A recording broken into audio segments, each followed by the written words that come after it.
वैशाख मास की शुक्ल पक्ष की नवमी तिथि को भगवान राम की पत्नी देवी सीता धरती पर अवतरित हुई थीं।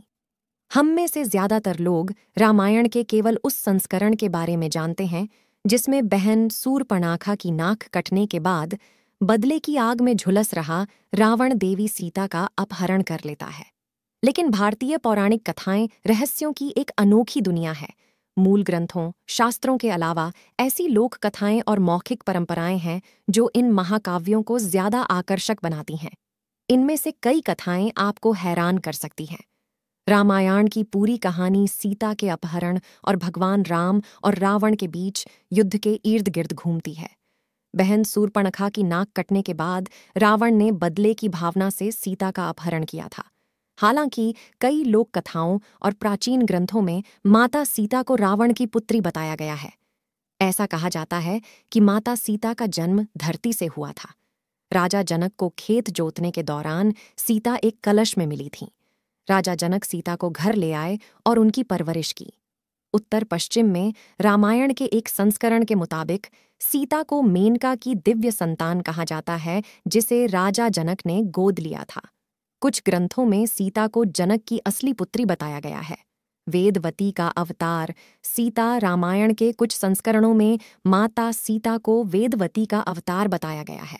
ऐसा कहा जाता है कि एक बार जब वेदवती भगवान विष्णु की उपासना कर रही थी तो रावण उसकी सुंदरता से सम्मोहित हो उठा। रावण ने वेदवती और उसकी भक्ति को बाधित करने का प्रयास किया। इससे तंग आकर वेदवती ने खुद को चिता में झोंक लिया और अंतिम समय में रावण से कहा कि अगले जन्म में वही रावण के अंत की वजह बनेगी। रामायण के इस संस्करण के मुताबिक सीता ही वेदवती का अवतार थी। जैन रामायण का एक संस्करण सीता को रावण की असली बेटी बताता है। इस संस्करण के अनुसार मंदोदरी को जब सीता के रूप में संतान प्राप्त हुई तो रावण बहुत खुश हुआ। लेकिन जैसी ही ये भविष्यवाणी हुई कि सीता ही रावण के विनाश की वजह बनेगी, उसने तुरंत सीता को कहीं दूर छोड़ने का आदेश दे दिया। हालांकि रावण ने हमेशा सीता के ठिकाने पर नजर बनाए रखी।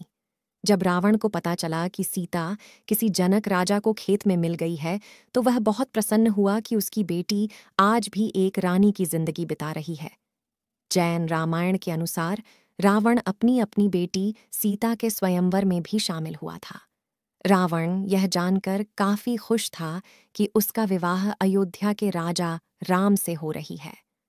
14 साल के वनवास से पहले तक सब ठीक ही चल रहा था। जब रावण को पता लगा कि उसकी बेटी राम के साथ वनवास भोग रही है तो उसने फौरन सीता का अपहरण कर उसे वापस लंका ले आने का फैसला कर लिया।